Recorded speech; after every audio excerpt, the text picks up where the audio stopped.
तपाईँ पनि त्यो 30 काटेको बुढो बुढो अङ्कलहरू चाहिँ नि गाउँतिर हुन्छ नि नानीहरूले यस्तो तास पक्रिनु साथ के भन्छ भन्दा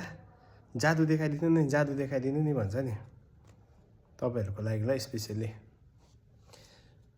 जादु सिकाइदिन्छु एउटा ल यसको लागि चाहिँ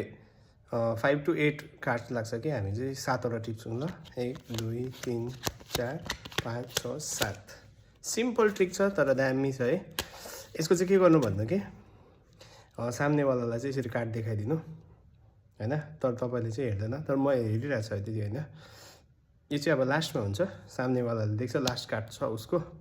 र अरु डेक चाहिँ मेरो सबै भुइँमा छ मेरो खाली यो 7वटा कार्ड छ 1 2 3 4 5 6 7 खाली सिम्पल ट्रिक म्याजिशियन है म्याजिशियन चाहिँ के गर्नु कि MAGICIAN गर्नु म्याजिशियन गरेपछि चाहिँ के गर्दै जानु यो कार्ड चाहिँ उलाई थाम्नु दिनु अन्त यो कार्ड मुनि लाउनु यो कार्ड उलाई थाम्नु दिनु अर्को कार्ड मुनि लाउनु यो कार्ड उलाई थाम्नु दिनु यो कार्ड मुनि लाउनु यो कार्ड उलाई थाम्नु दिनु यो कार्ड मुनि लाउनु यो कार्ड उलाई थाम्नु दिनु यो कार्ड मुनि लाउनु यो कार्ड उलाई थाम्नु दिनु र लास्टमा उडेको कार्ड चाहिँ तपाईको है त्यो लास्टको चाहिँ this is call magic simple दामी चाहिँ ट्राई गर्नुहोस् ल